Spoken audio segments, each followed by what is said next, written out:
Okay, this next question comes from Zach Williams, and Zach says, how do I get my company featured in news publications? Background is, he says, I would like to have my website and brand featured in articles.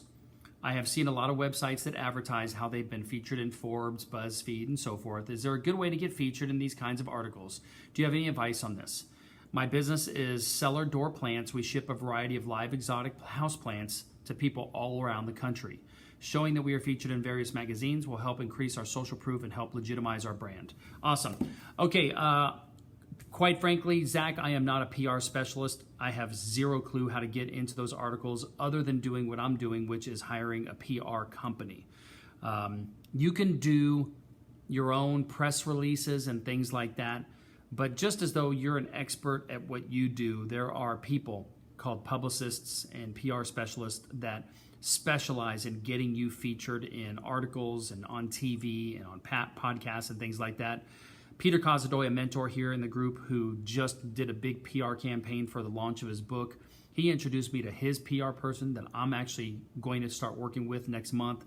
That's what I would recommend. After speaking with her, it was made very clear that trying to do my own PR was either going to be incredibly expensive compared to what she charges, which is $2,500 a month, and she would get me way more results. If you simply want to get featured in one magazine just to put a logo up on your website, you might reach out to different writers at those magazines and ask them what you could do to get featured. Most of them are going to try to sell you advertising, so be careful. I wouldn't recommend doing the paid advertisement type editorial write-ups, but I would talk to a PR person. If you want an introduction to the girl that I'm using, like I said, it's $2,500 a month, and that's who I'm going to be using. Hope that helps. I'll have a couple other mentors that I know do some PR type stuff. I'll have them answer the question as well. Okay? Thanks, man.